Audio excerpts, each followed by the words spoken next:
¿Es poesía que sale del libro para hacerse humana o el único arte donde la humanidad se enfrenta a sí misma?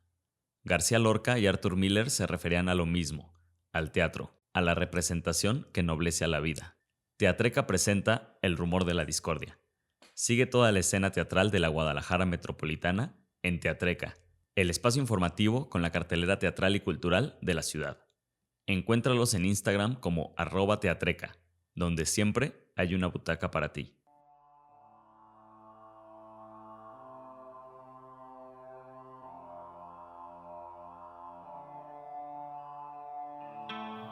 El rumor de la discordia, un podcast para comentar las noticias de Jalisco.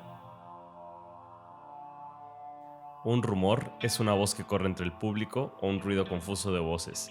Bienvenidas, bienvenidos al rumor de la discordia. Hoy martes 22 de marzo del 2023, Pepe Toral. Ángel Melgoza, qué gusto saludarte y que siempre llegue el rumor, aunque sea un día después del puente. Aunque sea después de la playa, Pepe. De un merecido descanso playero que nos fuimos al mar. ¿Qué tal la pasaste?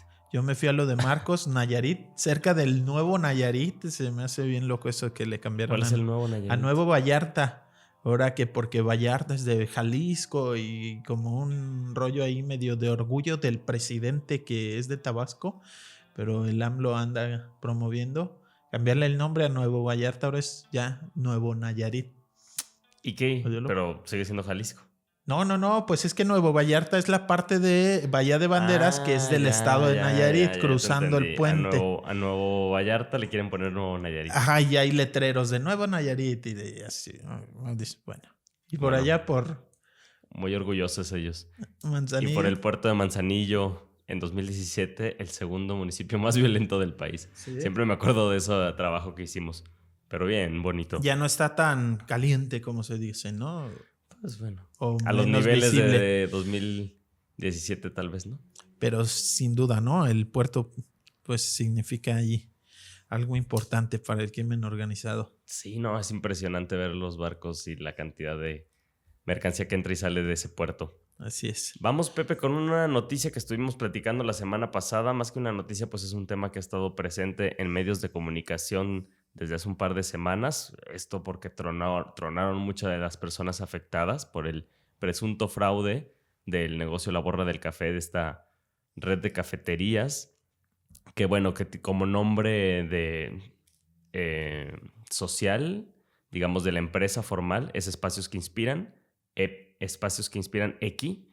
Entonces tuvimos oportunidad de platicar con Marco Burgos. Marco había estado también platicando con Fernanda Carapia para Mural y nos contó su caso, que creemos que puede ayudar a ejemplificar lo que viene sucediendo con las acusaciones de fraude y con otros casos de personas afectadas, Pepe.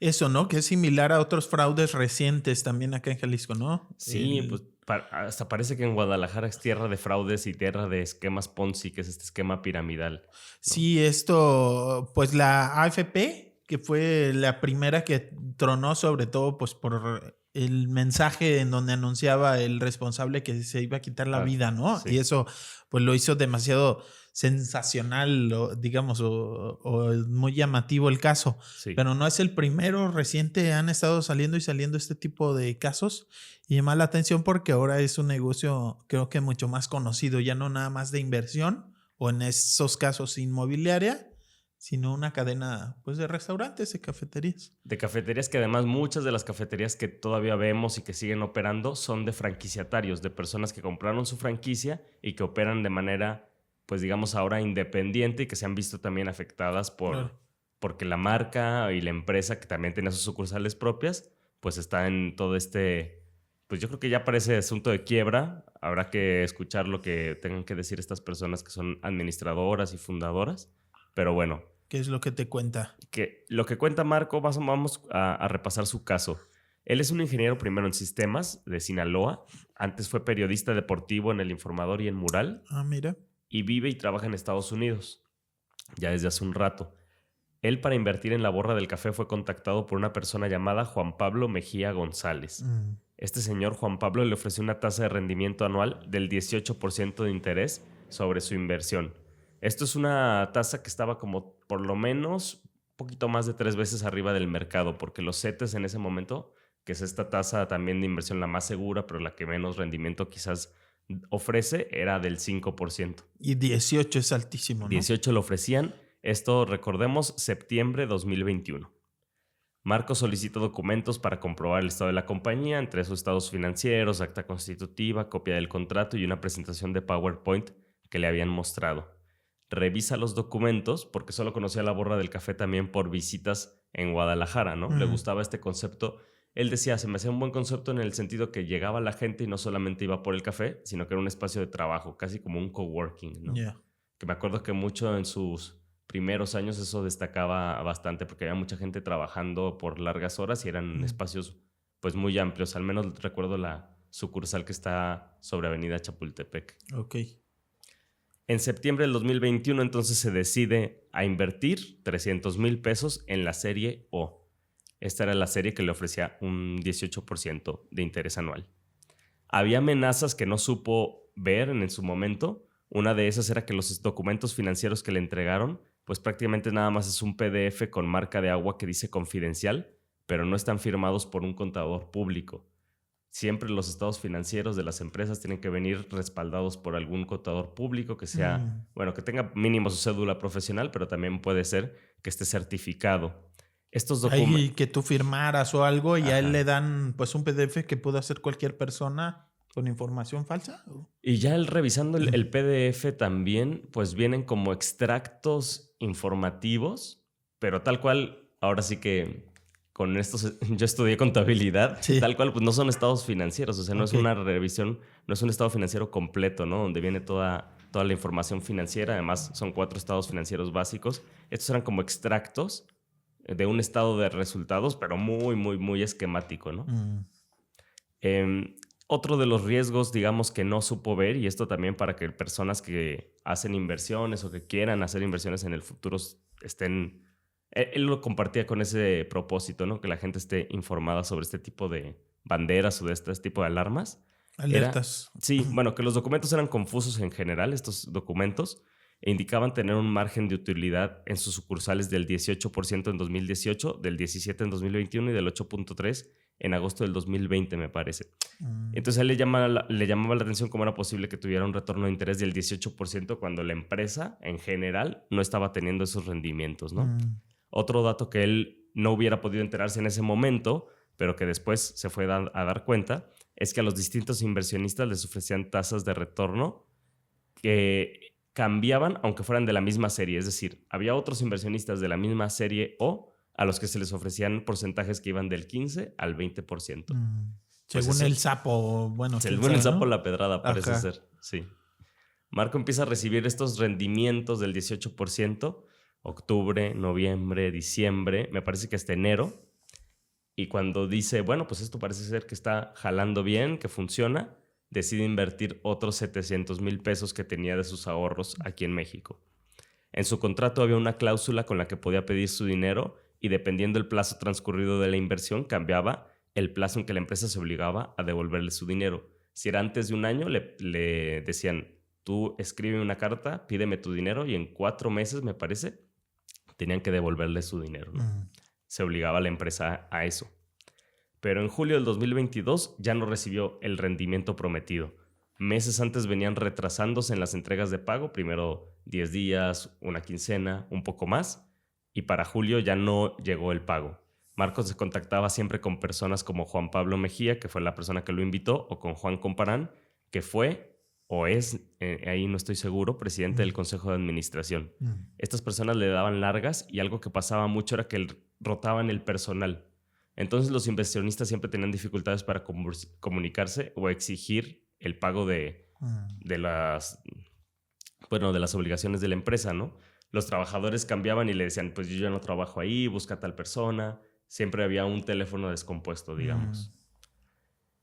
La abogada Edith Refreguer, que al parecer es hermana de León Refreguer, el fundador de la empresa, llega al área de finanzas, esto ya para noviembre al parecer, y le dice a Marco que la empresa no tiene liquidez y que durante los meses de octubre, noviembre y diciembre esperan que se recuperen las cafeterías y que puedan pagarle en enero.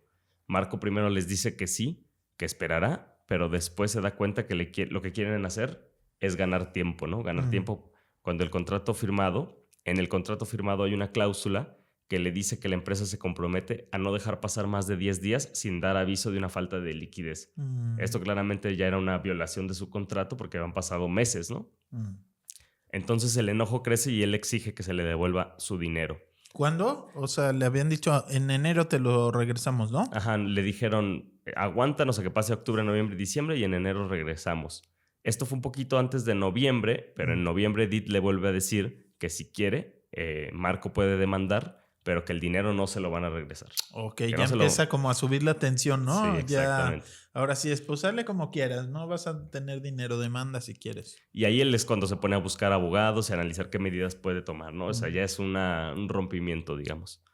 Mantenían comunicación siempre por correo electrónico con los inversionistas. La empresa mantenía comunicación por correo electrónico con copia oculta. Aquí es donde empiezan a haber también errores de parte de la empresa. Al parecer errores, no sabemos si fue a propósito, pero no creo que lo hubieran hecho a propósito. Envían un correo en el que olvidan resguardar los correos y Marcos se da cuenta que hay por lo menos 134 personas en la misma situación que él. A la que les están mandando, no hay liquidez y todo este rollo. 134. Hasta enero, digamos que él lo había visto como una situación personal, ¿no? Él se veía afectado, él no recibía los rendimientos, él se comunicaba con Juan Comparán, con esta persona Juan Pablo Mejía, pero en enero se da cuenta que el correo que les envían, pues hay por lo menos 134 personas. Se organizan en un grupo de WhatsApp y los inversionistas estiman que el mal manejo o fraude asciende primero a 150 millones de pesos, después suman inversionistas en Estados Unidos que tampoco están recibiendo sus rendimientos y creen sube la cifra a 250 millones de pesos. Eso es su estimado. Al parecer tampoco pagaban a los empleados, a los proveedores, rentas de los locales, ya que Espacios que Inspiran, la razón social de la Borra del Café, no tiene locales a su nombre, ni mobiliario, ni equipamiento, dice Marco. Ok. El negocio de la Borra del Café también es importante entender, se dividía entre las sucursales propias en México y en Estados Unidos, las franquicias que tenían en México, que eran mayoría las franquicias, y por otra división era el café tostado. Digamos, el café que yo te vendo en grano, eso lo contaban como un negocio, una división aparte. Recientemente, creo que a partir de 2020 fue que crearon esa división. Entonces, en estos documentos financieros que te platicaba, Pepe, presentan durante 2018 y 2019 ingresos por 95 millones de pesos y por 115 millones de pesos respectivamente. Para agosto del 2020, es decir, el año en el que ya empieza a pegar la pandemia, el encierro, reportaban hasta agosto 54 millones de pesos, que digamos que lo calculé era un 15% menos que lo que tenían para esa fecha en 2018. Pues normal, ¿no? Por la pandemia. No se me hace que hayan considerado declarar un golpe tan fuerte realmente. Aquí todo esto ya empieza a importar mucho cuando los inversionistas quieren demostrar que se trata de un fraude, ¿no? Entonces, para demostrar un fraude tienen que demostrar que hubo una intencionalidad, ¿no?, de afectarlos y que esa intencionalidad puede venir desde la información que se les presentó para que ellos decidieran invertir y que esa información presentaba falsedades, ¿no? Ya. Entonces ya los detalles creo que van a empezar a ser muy importantes para ellos. La empresa anunciaba en 2020 que durante los próximos 5 años abriría 200 sucursales de sus cafeterías en California, en Estados Unidos. Decía que había un socio que quería abrir las 200, con el que iban a abrir las 200 sucursales. También decía que tenían más de 50 sucursales propias y franquicias, pero en el documento nunca se especifica cuántas eran de cada tipo, aunque en notas de prensa de Forbes se ha mencionado que contaban con 31 sucursales en el modelo de franquicia y 10 sucursales propias. Esto sería un poco menos de las 50 que ellos mencionaban en el documento. Y en este momento, como te decía, pues se trata de que ellos puedan comprobar, las personas que están sin su pago, que hicieron inversiones, pues comprobar que hubo un fraude, que hubo dolo. Vamos a escuchar la declaración, si te parece, Pepe, de Marco Burgos. Él también declara que el esquema era probablemente un poncio piramidal, donde el dinero de los inversionistas nuevos, digamos, es con el que se van pagando los intereses. En el punto en el que no llegan nuevos inversionistas, pues esta cosa truena, ¿no? Claro, digamos, ya no es con las ganancias y los rendimientos que dé el negocio que te estoy pagando, sino cuando llegan nuevas víctimas, ¿no? Se van sumando, se van sumando, hasta que llega un momento en donde no tienes suficientes para pagarle y se hace digamos, un círculo ahí vicioso Sí. porque quienes ya no están recibiendo su dinero van a empezar a dejar de recomendar a la empresa, entonces va a ser más difícil que lleguen más inversores y como no llegan más, les dejas de pagar menos, entonces hay más molestia y demás, entonces... Digamos que los más recientes son los que menos recuperaron en general.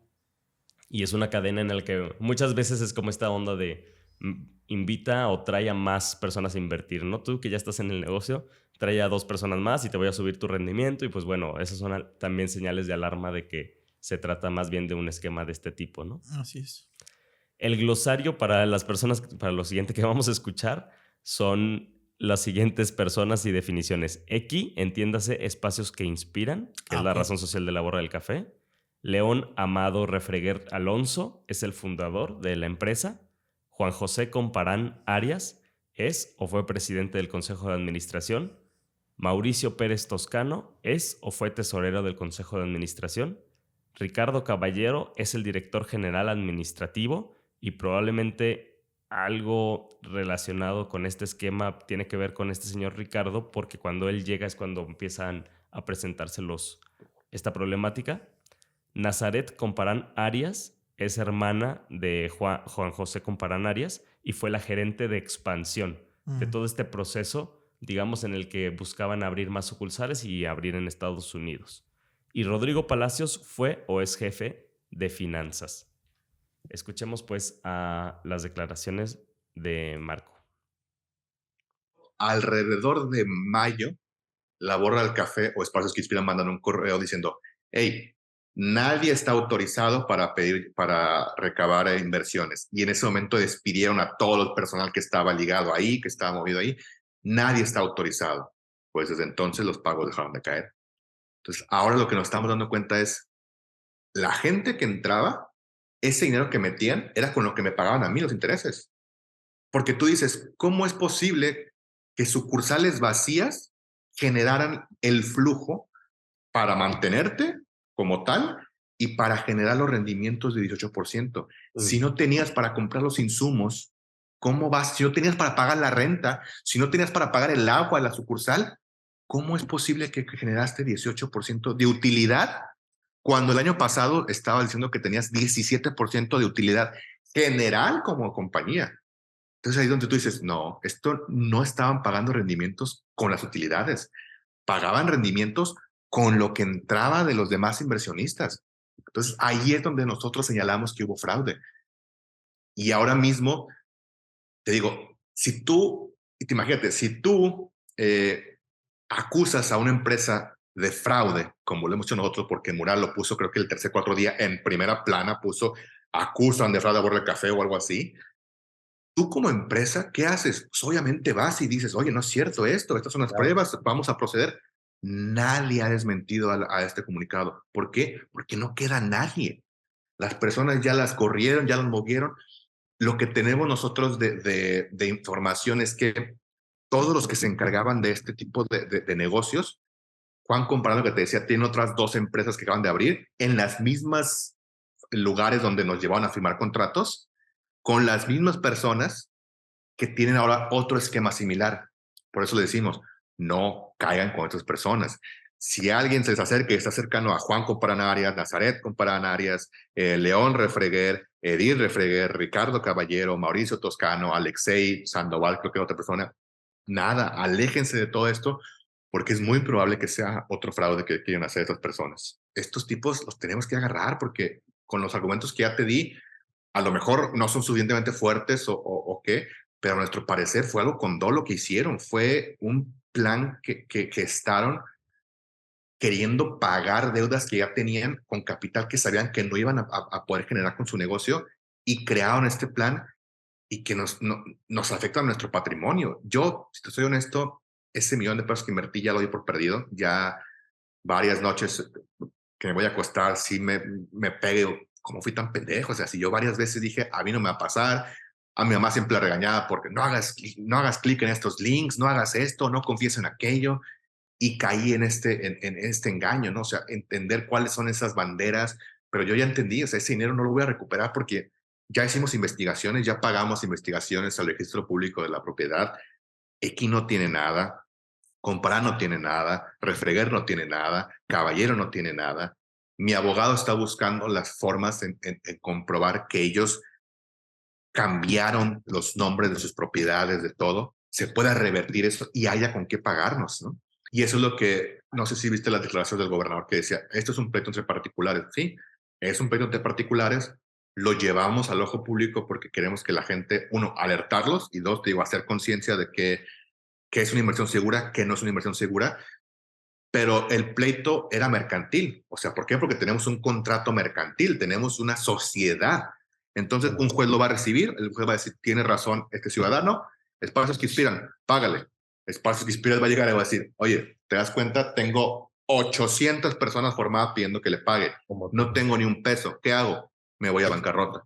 No soy abogado, no sé las leyes de bancarrota que te exigen, pero sí me dijo mi abogado que un juicio mercantil no lleva cárcel.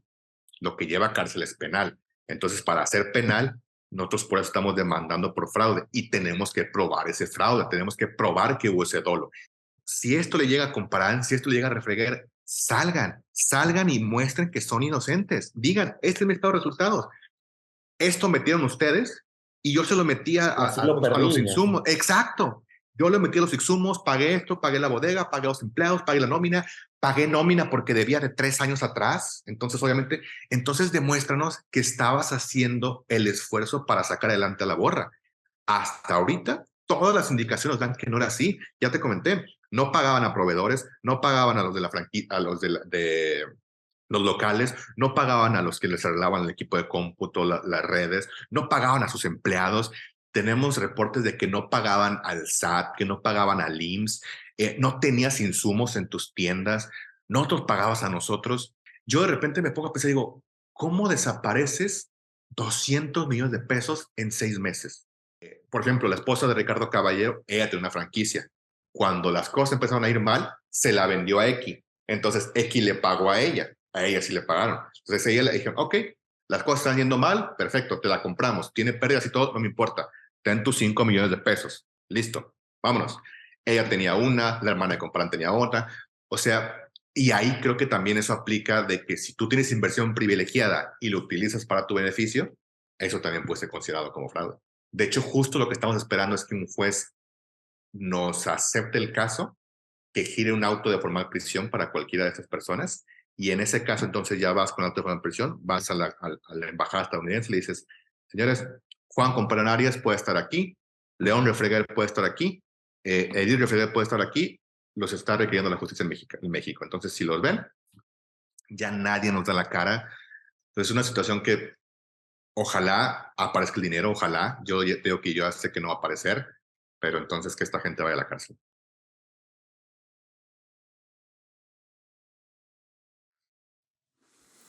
¿Qué tal?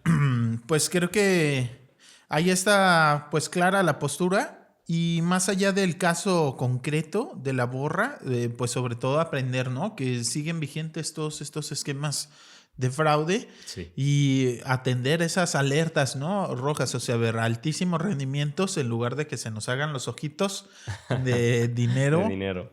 Pues hay que dudar, ¿no? Y hay que tener mucha cautela y no caer porque, pues, digamos, nadie regala dinero, ¿no? Entonces es probable que sea un fraude y, o sea, si nos acordamos el de este primero caso que mencionábamos, ¿no? De la inmobiliaria FP, que no era FP, que era asesores profesionales. Asesores profesionales. Sí. Pues había hasta diputados, ¿no? O sea, por muy buen nombre que puedan tener quienes forman parte de esto, ¿no? Y las fotos que usaba ese sujeto para promocionarse de, mira, aquí estoy en la foto con tal político, con tal artista, o sea, por muy buena reputación o que O tú mala. ves los cafés o mala, no quiere decir que necesariamente el negocio sea lícito o que tu dinero esté garantizado, ¿no? Que lo O vas que a vaya recuperar. bien, ¿no? Hay que revisar al final otro tipo de documentos y siempre tener pues un aval de un profesionista que esté respaldando esa información también. Hablaba que hay otras empresas en las que están... Sí, yo me metí por ahí a promoviendo, ¿no? revisar el perfil de Juan José Comparán Arias en LinkedIn y él dice que también dirige una empresa que se llama Ilímita. Lo revisé, esta empresa es una cosa bastante pues pretende pasar por ser bastante tecnológica, ¿no? Como que hacen, bueno, no sé, realidad virtual y que invierten en blockchain y todas estas palabras también que son como muy rimbombantes y que pocas personas realmente entienden lo que significa, ¿no? Y sus usos. Y una de las cosas que me llamaba mucho la atención y me daba risa es que hablaba de tecnología y expansión de la conciencia. Entonces, pues mucho ojo también con este tipo de empresas. Dice que tiene fundada, me parece que desde 2015, o sea, ya lleva un rato. No es nueva tampoco. Pero obviamente que él esté involucrado en este caso de la borra del café, pues levanta las suspicacias, ¿no? Sí, y creo que sí es de interés público. Por Simplemente supuesto. aquí cerquita estaba una sucursal, ¿no? De la borra del café y frente al... De hecho, nuestro café es de la borra del café. Ah, ¿qué tal? Financiando el fraude. Sí. Creo que sí es de Oye, interés público. yo que ¿no? vendía café, ahora que leía que ganaban 800,000 pesos en 3 meses de venta de café, yo dije, cabrón. No, pues yo No le supiste. neta por algo lo dejé de vender. Bueno, No pues supe. ahí está interesante y está el caso. Si Juan Comparán, porque está peleado con esta gente, no le habla, pero a nosotros sí nos quiere hablar y contarnos su versión, pues está bien. Yo recuerdo haber leído en Mural algo así, no recuerdo si era Juan Comparán o Refreger, que decían, a ver, si me meten a la cárcel, luego cómo les pago, ¿no? Entonces algo así como... Aguántenme, que esto no me... se vaya a lo penal y nos arreglamos y vemos cómo sacamos el dinero. Pero bueno, por lo que cuenta Marco, pues está complicado porque aparentemente ya arreglaron todo para pagarse a sí mismos su dinero que tenían invertidos o sus familiares, su gente cercana. Y ya la pérdida, pues que la suman los nuevos inversionistas o los trabajadores a quienes no se les pagó o los proveedores. Sí, de hecho, a mí me interesaba que si alguien nos escucha y tiene alguna afectación, no importa que no sea, digamos, millonaria como la de estas personas inversionistas, que también hay personas que invirtieron otras cantidades, ¿no? Quizás 100,000, 200,000, pero también hay quienes invirtieron 9 millones, que invirtieron el dinero de su jubilación. Hay casos también extremos, ¿no? Pero cualquier persona que quiera compartir su testimonio, pues que nos pueda escribir. Tenemos un correo electrónico que es rumordiscordia@gmail.com. Entonces también estamos en redes sociales como Rumor Discordia, que se puedan acercar, así como lo hizo Marco y nos contó pues todo este testimonio. Sería importante seguir escuchando de otras personas afectadas o que quieran también, ya sea defender su posición, ¿no? Muy bien. Y sí, pues es ya lamentablemente común este tipo de fraudes aquí en Jalisco. Es de los delitos más comunes, el fraude. Hay de muchísimas formas, pero ¿no? En donde inviertes y al final resulta que era un fraude, ¿no? No hay forma de que recuperes ese dinero, o si lo recuperas va a haber otros inversores que lo van a perder. Entonces, pues sí, estar muy alerta, sobre todo estos casos en donde inviertes recursos de pues tu jubilación, o hay quien saca un préstamo del banco, lo invierte y ya luego te quedas con esa enorme deuda. Entonces, bueno, tener mucho cuidado. Sí, pues falta mucha también educación financiera y seguramente, pues no, lamentablemente no dejaremos de ver, yo creo, en el corto plazo este tipo de casos, Pepe. Así es. Vamos con una noticia que se dio el miércoles 15 de marzo, la comunidad de San Sebastián, Teponahuaxtlán. Me faltó un acento. El Tribunal Electoral del Poder Judicial de la Federación revocó una resolución de la Sala Regional de Guadalajara en la que se declaraba como inejecutable una sentencia que reconocía el derecho de la comunidad indígena, en la comunidad wixárika, a administrar los recursos federales y estatales que le corresponden. Sí, es un caso bien interesante que lamentablemente han pasado los años y no se ha cumplido. Es una sentencia del año 2019. Va para... pues en estos meses, que no recuerdo si es abril o mayo, que se van a cumplir 4 años de esa sentencia. Es una sentencia que ya está firme y que lo que determina básicamente de qué se trata. San Sebastián Teponahuaxtlán tiene además un anexo, es una comunidad indígena en el norte del estado que está, digamos, su territorio, esa comunidad se comparte en 2 municipios, Mezquitic y Bolaños. ¿Qué es lo que pasa? Bueno, es una comunidad indígena cuya relación e historia es previa a la conquista y la división de los municipios tiene que ver con pues asentamientos españoles que en su momento se crearon, sobre todo para explotación de minas y demás, y las cabeceras municipales de estos municipios, Mezquitic y Bolaños, están habitadas en su mayoría por personas mestizas, como tú y como yo. Y es en los alrededores del municipio, que son municipios bastante grandes, están ya asentadas las comunidades en pequeñas localidades conectadas entre sí, esta comunidad indígena. ¿Qué es lo que pasa? Que históricamente las cabeceras municipales son las que se han quedado con los recursos federales, ¿no? Entonces, los mestizos. Sí, y la mayoría realmente han sido muy pocos casos en donde ha habido alcaldes indígenas, aunque por ejemplo en Mezquitic la mayoría de la población es indígena, históricamente los alcaldes son mestizos. Entonces, ¿qué es lo que pasa?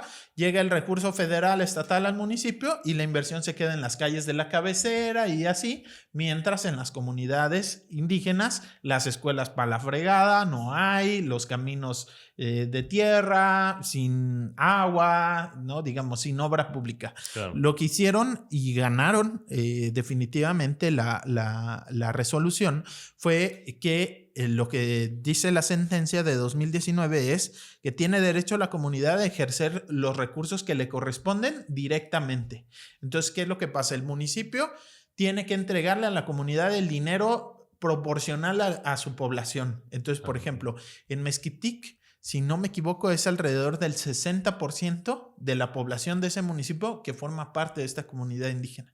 Entonces, el 60% de los recursos se los debe de entregar a la comunidad y no quiere decir que ellos se las van a repartir entre sí. Tienen que las funcionar. Autoridades de la comunidad tienen las que autoridades tradicionales tienen que cumplir con la ley igual que el municipio, es decir, no pueden dar un apoyo sin que existan reglas de operación, deben de cumplir con la ley de transparencia, digamos, es como una autoridad, la autoridad tradicional. ¿Por qué? Porque injustamente se han repartido los recursos, no llegan a esas comunidades históricamente y bueno, lo que alegan y creo que con bastante razonable, tanto así que ganaron la sentencia, es que tiene que ver con discriminación por su condición indígena. Entonces el tribunal dice, pues no, Mezquitic y Bolaños le tienen que entregar el dinero a la comunidad y la comunidad ejercerlo. ¿En qué punto se echó para atrás esa bonita sentencia? No se ha echado para atrás, está firme. Lo que ha pasado es que no se ha ejecutado. ¿Por qué? Porque los municipios se niegan. O sea, vamos a pensar en este alcalde mestizo que no forma parte de esta comunidad indígena. O sea, si los municipios no hubieran puesto trabas, esto ya hubiera operado. Ya hubiera operado. De hecho, vamos a escuchar a uno de los integrantes de esta comunidad, el excomisionado, Óscar Uqueme Bautista Muñoz. Yo lo conocí justo en 2019 y bueno, aceptó mandarnos un mensaje en donde él explica de nuestra parte, ya está todo. Ya nos capacitaron para cumplir con la ley de transparencia, con todo lo fiscal, ya está armado el grupo de quién lo va a administrar. Inclusive ya tenían los proyectos, o sea, la comunidad ya sabe en qué se necesita, prioridades de agua, de educación y demás, pero los municipios se han negado, han metido recursos legales, ya los perdieron todos. ¿Y qué fue lo que pasó? Que el Tribunal Electoral local dijo, no, pues es que esa sentencia es inejecutable, me lavo las manos. Y ahora el tribunal, lo que pasó la semana pasada fue que el Tribunal Superior le dice, ni más, se tiene que cumplir esa sentencia. Vamos escuchando a Uqueme. Sí, primero la Sala Regional nos reconoció el derecho a administrar los recursos municipales de Mezquitic de manera directa, correspondiente a nuestra comunidad wixárika de San Sebastián. Estamos hablando de hace 4 años. Después se declaró incompetente por un cambio de criterio, pues recientemente. Nos sorprendió esa resolución e impugnamos lo correspondiente ante la Sala Superior y el día de ayer los magistrados de la Sala Superior nos dieron la razón de que se tiene que cumplir con la sentencia, de que se tiene que cumplir. Conforme a la sentencia, tanto el IEPC, las instituciones vinculadas y lo que nos tocaba hacer a la comunidad, ya todo se realizó y está definido. La consulta ya se realizó, ya aceptamos las responsabilidades que tendremos al manejar los recursos públicos, tanto las obligaciones que tendremos. El consejo que administrará los recursos ya está electo. Los elementos cuantitativos y cualitativos ya están definidos, cuánto porcentaje, qué partidas y cada cuándo. Ya nos capacitaron, las instituciones, incluso el ayuntamiento de Mezquití, ya se le agotaron las opciones jurídicas en México para no cumplir con la sentencia. Esto después de interponer amparos, controversias constitucionales, interpretaciones de leyes locales y federales, incumplimientos, etc. ¿Qué sigue? Ahora solo esperamos la ejecución final y buscaremos se resuelva lo más pronto posible. La comunidad está lista para que se le haga justicia. La sala regional ya no puede volver a decir que no es competente para que se cumpla la sentencia y por tanto obligue al ayuntamiento a que cumpla la resolución y resuelva los recursos legales interpuestos por nuestra comunidad. Pues ahí está, Ángel. Es un caso bien interesante, pues de comunidades que operan en una lógica muy distinta política a la que nos acostumbramos pues en nuestra sociedad, ¿no? Occidental. No es como que haya un alcalde que tiene la mayoría del poder, ¿no? Concentrado en su persona y un cabildo de unas cuantas personas que votan y que están ligadas entre sí, como puede pasar en un ayuntamiento. Estas son comunidades que toman sus decisiones de forma asamblearia y demás. Yo en 2019, justo después de la sentencia, fuimos acompañando al IEPC, al Instituto Electoral, a que diera a conocer la sentencia y qué consecuencias iba a tener justo el que ahora la comunidad ejerciera sus recursos. Y era bien interesante pues ver a la gente que venía de sus localidades, representantes de sus localidades, y veías a las muchachas, a las jóvenes indígenas, la mayoría muy jóvenes, tomando nota de todo y preguntando y como súper atentas, ¿no? Órale. Eso se me hacía bien interesante. ¿Por qué? Porque no eran las que iban a tomar la decisión, eran las representantes de sus localidades que luego iban a regresar a informarle y en cada localidad tomar la decisión y luego las autoridades tradicionales escuchan de todo y definen, ¿no? ¿Qué es lo que va a pasar? Esta es una decisión que tomaron hace muchos años y que paso a pasito han ido ganando en todas las instancias legales. ¿Qué es lo que falta? Pues que se cumpla. Ya digamos la razón jurídica ya la tienen, la histórica ya la tienen, lo que falta es voluntad política para que se cumple eso que ya ganaron. Y platicando también con uno de los abogados, Carlos Chino López, un abogado igual birrárica que estudió en CUNORTE, en la UDG, Derecho, súper movido, bien trucha, pues nos está diciendo que ya también es una decisión que se tomó hace tiempo y que la comunidad ya lo definió que así lo va a hacer. El siguiente paso en su autonomía es buscar un nuevo municipio, justamente por esta... Para evitar esta traba, ¿no? Exacto. O sea, como está repartida su comunidad en 2 municipios que históricamente les han hecho menos, les han discriminado, ha sido injusto el trato, lo que quieren es ya un municipio, el 126 de Jalisco, que sea el primero indígena y que se rija por sus usos y costumbres, es decir, no como las elecciones que estamos acostumbrados con el regidor, el síndico y cabildo, ¿no? Sino ellos definirse conforme a sus tradiciones, a sus usos, a como siempre lo han hecho, que es de esta forma asamblearia, con sus autoridades, ser su propio municipio, y eso no quiere decir que se desliguen de las leyes nacionales, sino simplemente que es un municipio autónomo con autoridades indígenas y que van a cumplir la ley igual que cualquier otro municipio. Es algo, por ejemplo, similar a lo que ocurrió ya en Cherán, en Michoacán, en donde el Estado mexicano reconoce a estas autoridades tradicionales como en las que se deposita la autoridad municipal. Entonces, en lugar del ayuntamiento, es esta autoridad tradicional la que ejerce los recursos, la que si hay observaciones de la Auditoría Superior las van a contestar, es lo mismo, nada más que se organizan al interior distinto, justo porque tienen reconocido en la Constitución su derecho a regirse por sus usos y costumbres. Y pues ese es el siguiente paso. La bronca es que tienen un montón de trabas. Y será el primero en todo Jalisco. En Jalisco. No hay ningún municipio en Jalisco como, por ejemplo, en Oaxaca o ahora en Michoacán que mencionas, ¿no? Así es. Ya hay en el país casos de municipios indígenas y van en esa ruta justo aquí en Jalisco.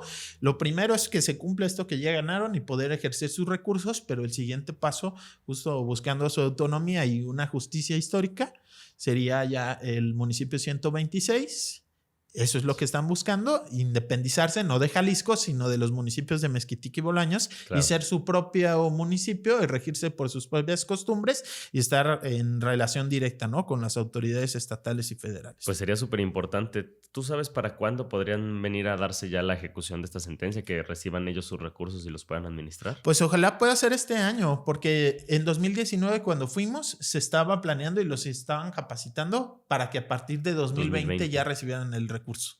Ya pasó 2020, 21, 22, este 23 tampoco.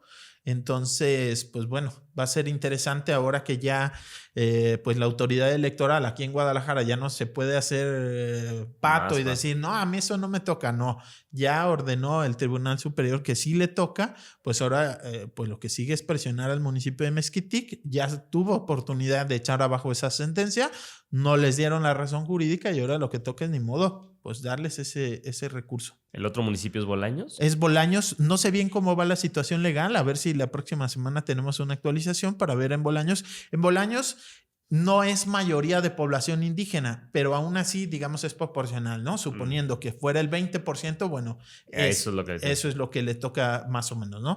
Que es lo que decía Ukeme, eso ya está definido, ya se revisó con el INEGI, la población, digamos, todo eso ya está listo. Lo único que falta es que los municipios dejen de apretar la cartera y cedan, ¿no?, a algo pues que pues por años se ha incumplido y pues ahora les toca ni modo, ¿no? Soltar ese dinero y que sean las propias comunidades las que lo ejerzan. Pues importantísimo este camino por la autonomía. Otro de los temas, Pepe, el lunes 13 de marzo, lunes que estábamos nosotros grabando, pues el director de la Auditoría Interna de la Secretaría de Administración del Gobierno de Jalisco, Alfredo Velasco Lares, fue asesinado a balazos en la colonia Bosques de Santa Anita, en Tlajomulco, a bordo de su vehículo oficial. Alfredo Velasco anteriormente fue asesor en el Congreso local con la diputada Rosalba Ramírez Nachis y antes en 2018 con el diputado Ricardo Rodríguez Jiménez, ambos de Movimiento Ciudadano. Sí, Ricardo antes panista, ya luego se va a Movimiento Ciudadano. Y bueno, pues un tema sin duda que llama mucho la atención. Ha trascendido que esta persona asesinada, Alfredo, justo estaba haciendo una auditoría en torno a los corralones. Hay que acordarnos, existía el IJAS, el Instituto Jalisciense de Asistencia Social, hasta el pasado gobierno, y cuando llega Enrique Alfaro su administración, desaparecen ese instituto, el IJAS, que lo que hacía era dar apoyos a organizaciones ciudadanas, sociales y demás, apoyos sociales a personas en situación de pobreza y todo esto, y uno de sus activos más fuertes de donde se financiaba eran los corralones. Cualquier auto por una multa robado, lo que sea, se traslada allá y ese dinero lo usaba el IJAS.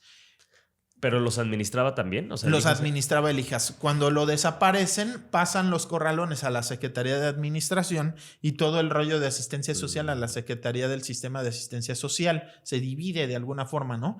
Entonces la Secretaría de Administración se queda con la administración de los corralones y desde hace muchos años se ha hablado de irregularidades, ¿no? Quienes hemos tenido la mala experiencia de tener que llevar alguna vez un vehículo o rescatar un vehículo de esos lugares, pues es así como increíble que existan y cómo operan, ¿no? Así es. Condiciones, pues, súper no sé, o sea, no hay sin ninguna profesionalidad o de un sistema, algo sistemático de buena operación, digamos. Sí, y es común que llegas y resulta que ya le robaron cosas. Nadie sabe dónde está, entras y hay un montón de carros con un árbol encima o ya es como... Y como te cobran por día, pues de alguna forma conviene que ahí lo dejes más tiempo y que el trámite sea muy burocrático y todo, porque te van a estar cobrando. Y hay personas, que eso está bien cabrón, que deciden ya mejor perderlo, ya no sacarlo. Entonces hay un montonal de carros ahí acumulados. Obviamente, si a ti te quitan el carro por una multa, lo que sea, y cuando lo recuperas ya no tiene algunas piezas o lo que sea, esa es responsabilidad del Estado.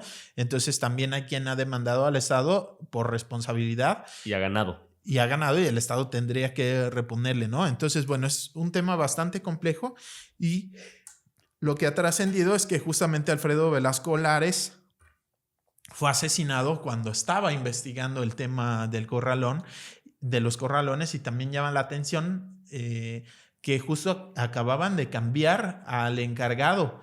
Jonadab Martínez, que fue diputado de Movimiento Ciudadano en la pasada legislatura. Temas de movilidad, estuvo por ahí muy metido. Termina la legislatura, se va a la Secretaría de Transporte, algo de seguridad en la movilidad, algo así, no recuerdo exactamente ahora cuál era la dirección, y apenas lo acaban de mandar a la Secretaría de Administración justo al tema de los corralones. Entonces, aparentemente en medio de los movimientos administrativos es que lo matan, y bueno, pues lo que se supone, sin tener pruebas de ellos, mera pues lógica, ¿no? Es pues que pudiera ser que este asesinato tiene que ver tiene algo que ver con su trabajo, con su trabajo. Con lo que estaba haciendo. Entonces, bueno, complicado. En Mural, pues da unas declaraciones Álvaro Ladrón de Guevara Macías, que es el director de operaciones de la Secretaría de Administración, quien tendría a su cargo el tema de los depósitos vehiculares o corralones. Y bueno, él dice... ¿Antes de Jonadab? Digamos que vendría a ser como tipo jefe de Jonadab, ¿no? Por así decirlo. Es el director general de operaciones y abajo ya estaría, digamos, más en concreto de todas esas operaciones, los corralones, ¿no? Pero director general, pues asegura que en los corralones no hay ninguna información,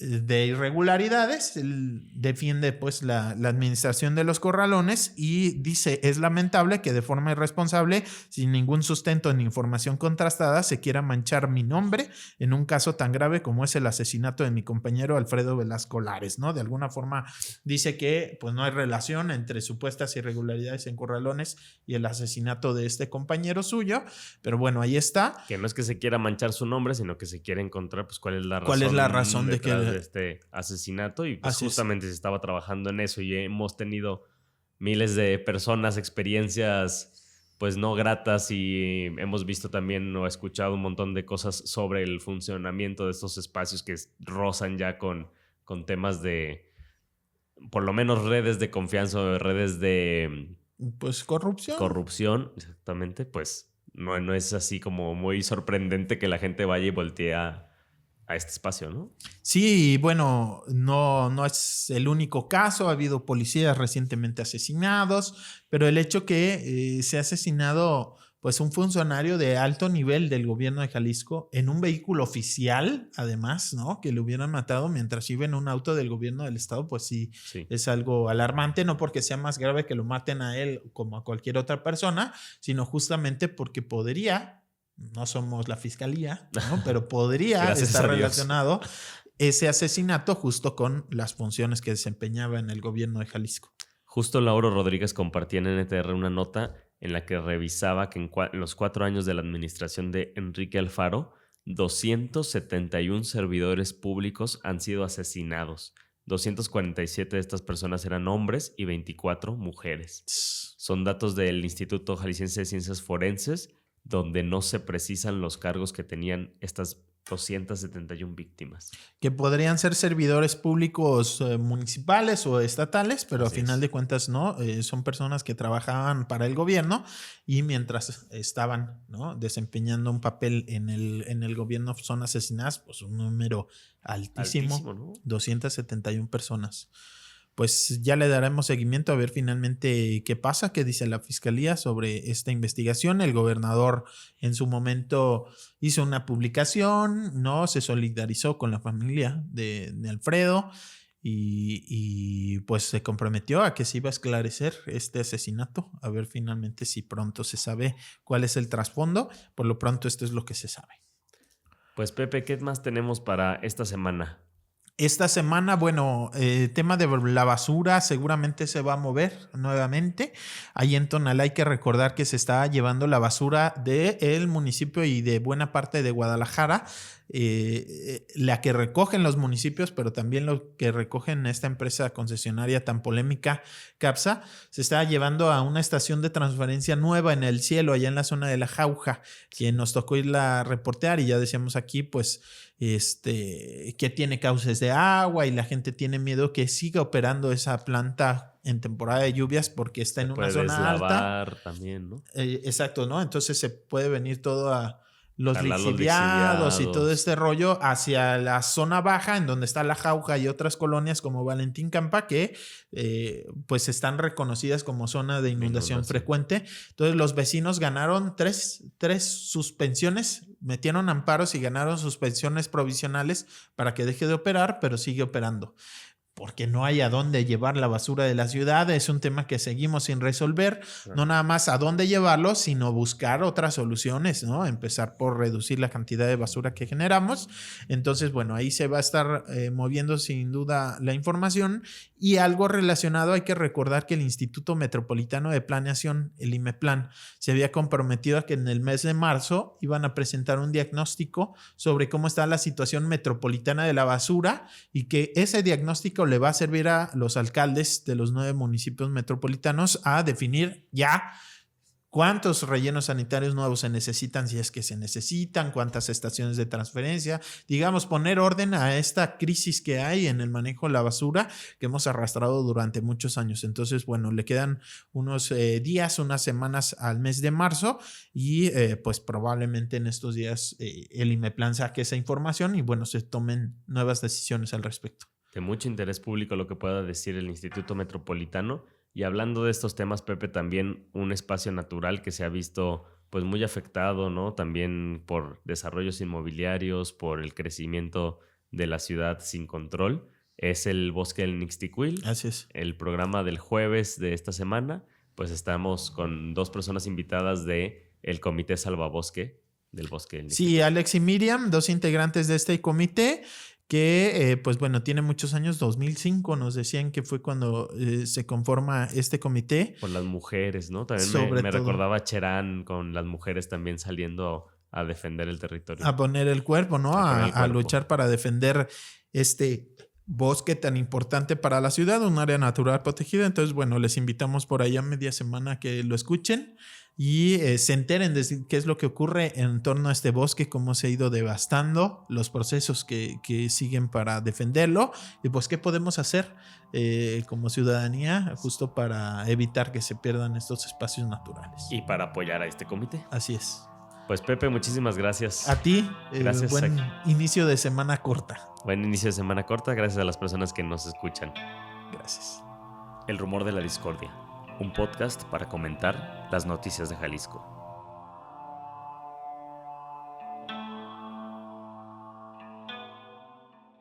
Teatreca presentó El rumor de la discordia. Teatreca es el espacio informativo con la cartelera teatral y cultural de la Guadalajara Metropolitana. Encuéntralos en Instagram como @teatreca, donde siempre hay una butaca para ti.